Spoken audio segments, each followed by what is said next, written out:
Sentence. आज का topic है सेंटेंस, हिंदी में बोलते हैं वाक्य। अब देखो, वाक्यों के बहुत सारे टाइप होते हैं, इसलिए इनके टाइप ना देकर, यानी टाइप के आधार पर डिवाइड इनको ना करते हुए इनको कर दिया क्लासिफिकेशन, यानी वर्गीकरण के आधार पर डिवाइड कर दिया। देखो, क्लासिफिकेशन 1 एंड क्लासिफिकेशन 2। क्लासिफिकेशन 1 को देखते हैं एक बार, एसरेटिव और डिक्लेरेटिव सेंटेंस।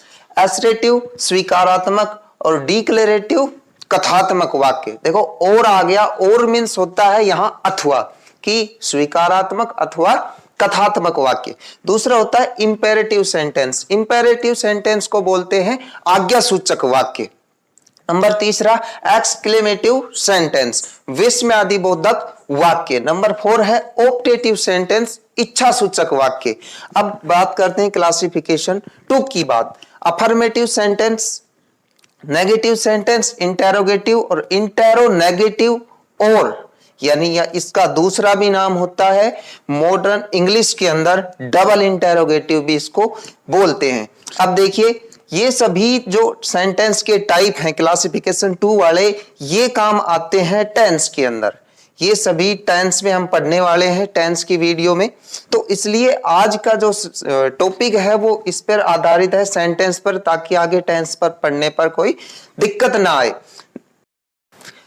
अफर्मेटिव सेंटेंस, दूसरा है नेगेटिव, तीसरा इंटेरोगेटिव और चौथा इंटेरो नेगेटिव, या इसे बोलते हैं डबल इंटेरोगेटिव।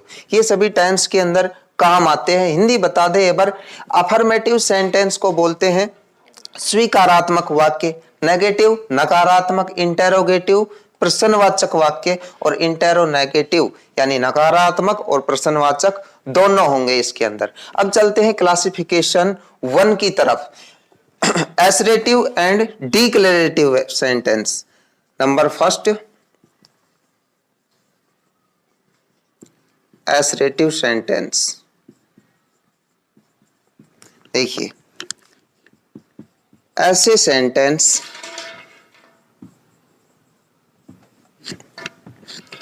जिनका यूज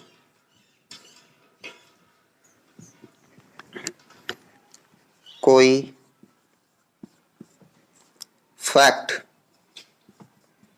फैक्ट्स, ओपिनियन, आइडियाज के रूप में हो। देखिए, यानी एसरेटिव और डिक्लेरेटिव सेंटेंस का जो यूज होता है वो किसी फैक्ट यानी तथ्य, ओपिनियन यानी राय, आइडिया यानी कोई विचार के रूप में इसका यूज होता है। एग्जाम्पल, कोई भी फैक्ट लेते हैं जो तथ्य सही हो, हमें पता है वो 100% सही होगा। जैसे the sunrise in the east, यानी हमें पता है सूर्य पूर्व दिशा में उगता है। अब इसी का ही वापस ले लो, the sunset in the west, दूसरा हो गया, यानी सूरज पश्चिम दिशा में छिपता है। चलो एग्जाम्पल लिख लो, the sun rise in the east, दूसरा the sun set in the waste,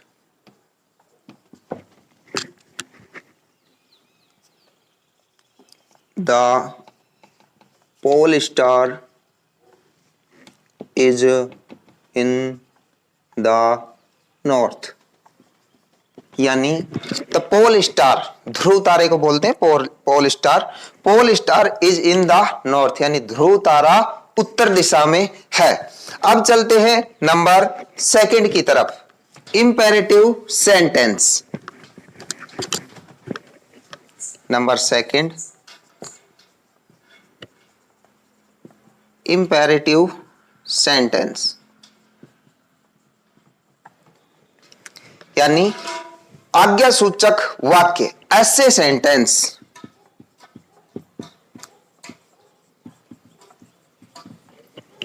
जिनका यूज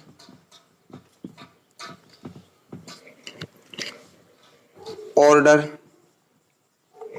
परमिशन,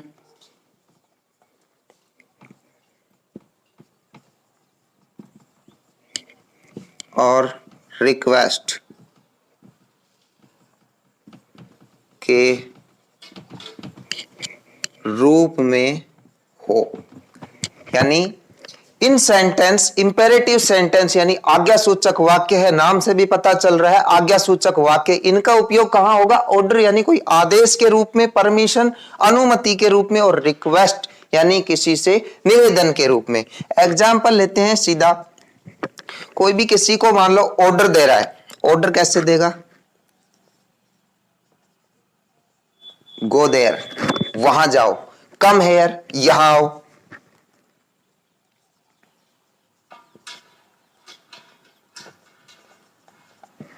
ये तो हो गए ऑर्डर की बात। अब लेते हैं परमिशन, यानी किसी को परमिशन अनुमति देना। तो अनुमति में कैसे देगा? यू कैन सिट नाउ, तुम अब बैठ सकते हो। यानी अनुमति दे रहा है, यू कैन गो नाउ, तुम अब जा सकते हो।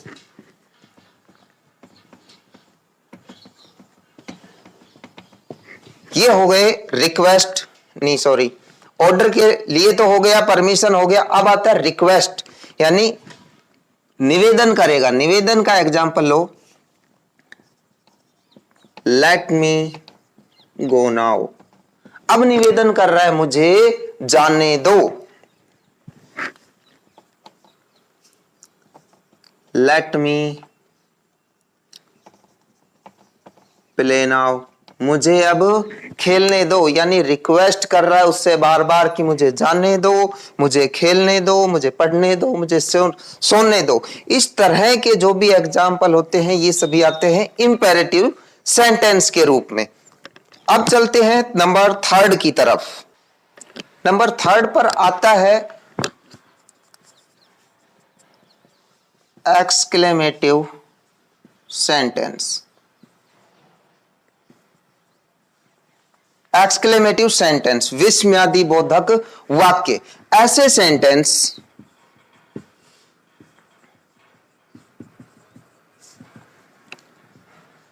का use sudden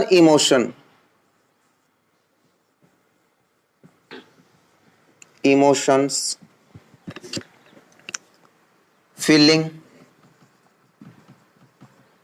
feelings and surprise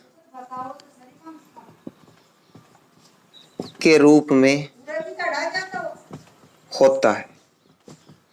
यानी देखिए, एक्सक्लेमेटिव सेंटेंस का यूज जो होता है वो होता है सडन इमोशन, यानी अचानक से उत्पन्न भाव, फीलिंग्स भावना, सरप्राइज आश्चर्य के रूप में होता है। जैसे कोई भी खुशी की बात हो या कोई भी दुख की बात हो, जब खुशी की बात हो, ओ माई गॉड, यानी आश्चर्य हो गया, ये क्या हो गया, किसी की लॉटरी लग गई, पता नहीं क्या हो गया, तो आश्चर्य से हो गया ओ माई गॉड। और दुख में मान लो दुख हो गया किसी को, हाउ सैड, यानी एक आवाज में मन से एक साथ उत्पन्न होता है सडन इमोशन, उसमें आता है एक्सक्लेमेटिव सेंटेंस। और इसके अंत में एक चीज और है, एक्सक्लेमेटिव सेंटेंस के अंत में एक्सक्लेमेशन मार्क लगता है। एक्सक्लेमेशन मार्क को उल्टे आई के रूप में लिखा जाता है, यानी उल्टा आई, छोटा आई। एग्जाम्पल से समझते हैं।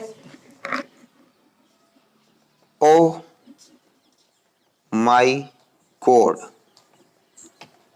ये है एक्सक्लेमेशन मार्क, इसे बोलते हैं एक्सक्लेमेशन मार्क।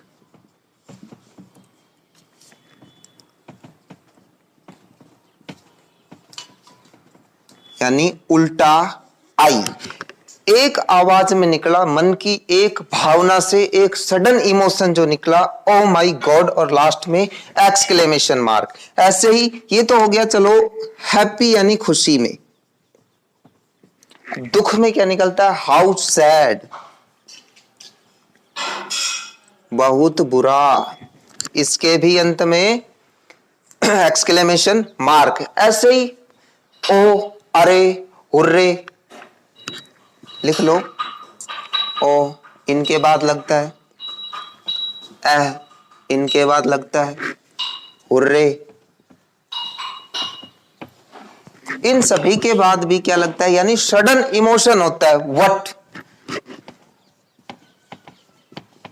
हाउ। जैसे किसी को भी देखा होगा कभी ऐसे सडन इमोशन निकलते हैं, जैसे कोई चीज देख ले या कोई ऐसा चीज देख ले या डर जाए तो भी बोलते हैं व्हाट, या कोई ऐसी चीज सुन ले जो उसने पहले कभी सुना ही नहीं हो और पहली बार सुना हो व्हाट, हाउ कैसे, यानी किसी ने बता दिया कि उसका ऐसे कुछ दुर्घटना हो गई या कुछ भी हो गया तो कहेगा कैसे, हाउ, तो उसमें लगता है एक्सक्लेमेशन मार्क।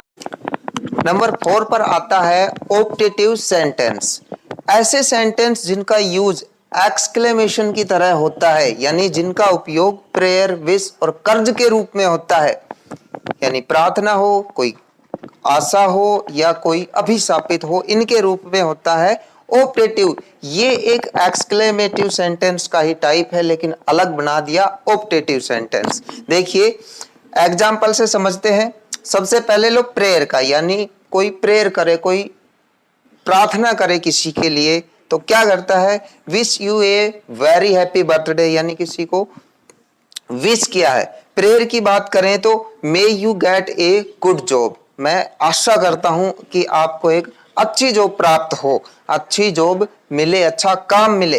कर्ज, I wish you were at my place, I wish you, मैं आशा करता हूं, मैं कामना करता हूं, यू वर, तुम थे, एट माई प्लेस, मेरे स्थान पर, यानी मैं आशा करता हूं कि अगर आप मेरी जगह होते, यानी काश तुम मेरी जगह होते तो ये काम ऐसे होता।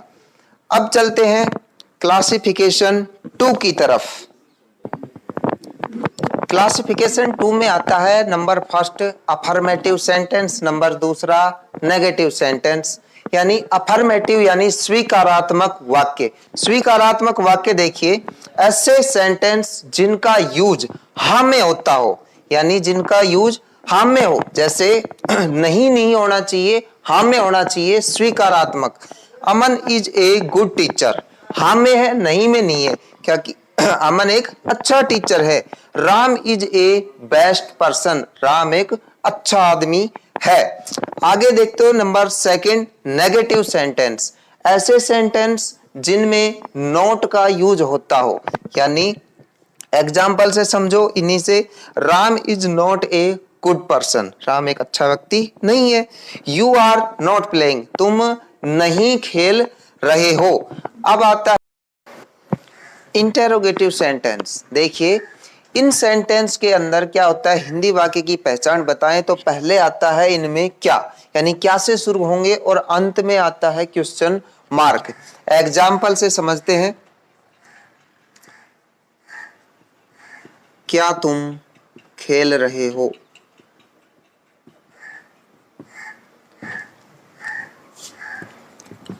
Are you playing. क्या तुम सो रहे हो, are you sleeping.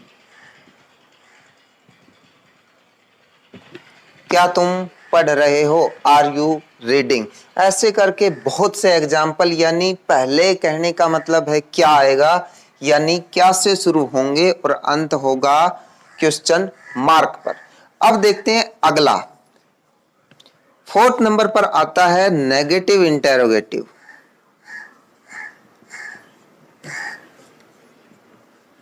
Negative interrogative sentence, इनके अंदर ऐसे सेंटेंस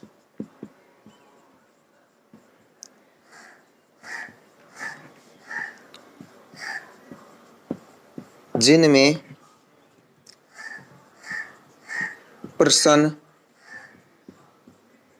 पूछा जाए तथा उनके साथ नोट का प्रयोग हो।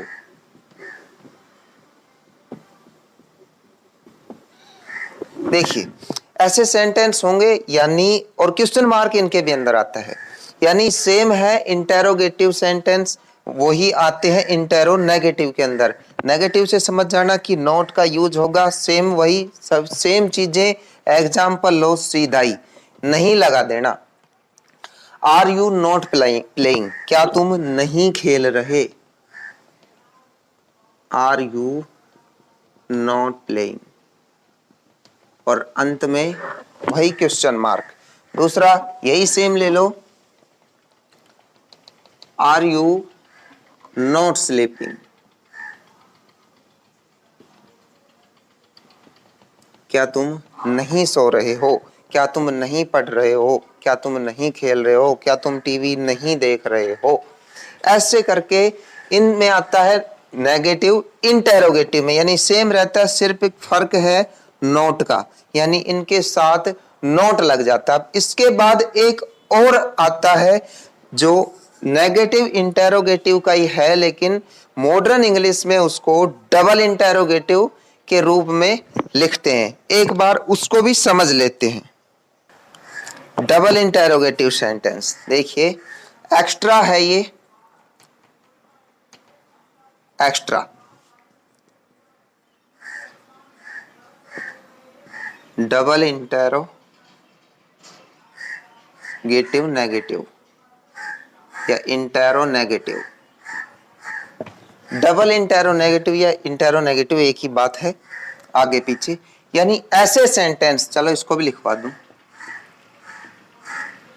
ऐसे सेंटेंस जिनमें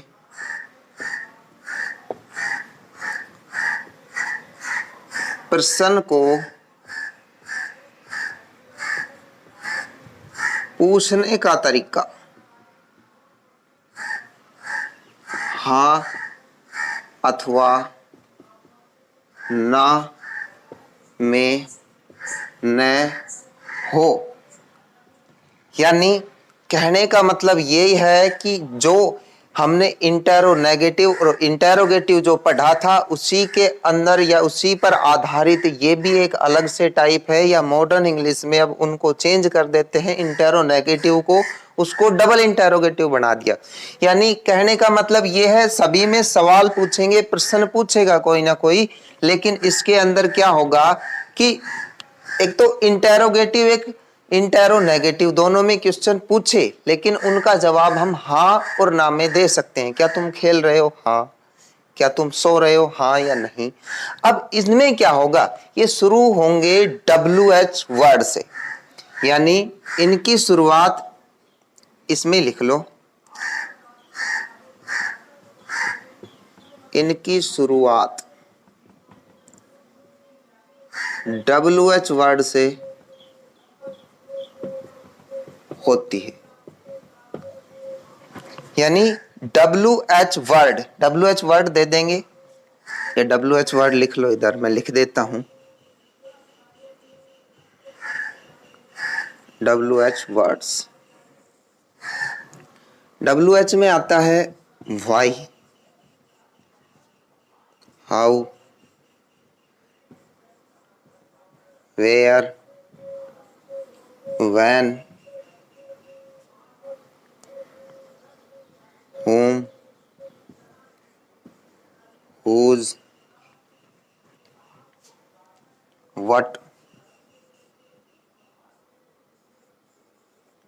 ये सभी आते हैं WH वर्ड में, यानी WH से शुरू हो, WH फैमिली से हैं ये, WH फैमिली से बिलोंग करते हैं।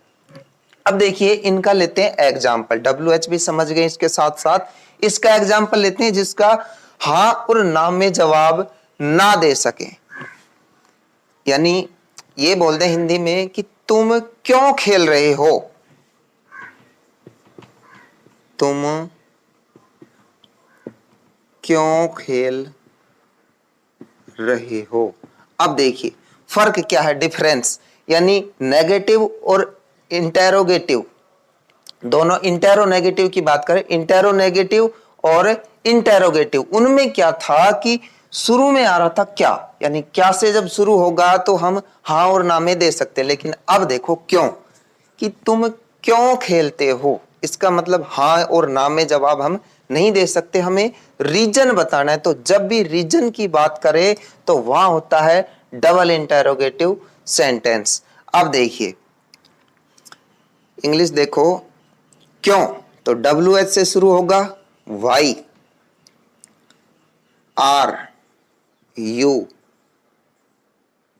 प्लेइंग, और लास्ट में क्वेश्चन मार्क। तुम क्यों खेल रहे हो, तुम क्यों सो रहे हो, या क्यों से छोड़ो कोई और WH, तुम कहां रहते हो, देखो कहां, वेयर,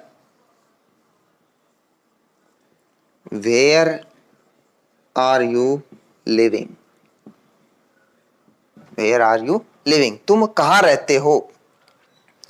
एक और होता है इसमें विच, विच कौन सा या कौन सी, एक ही बात है। पूछ ले तुम कौन सी कक्षा में पढ़ते हो, कौन सी, which class do you read,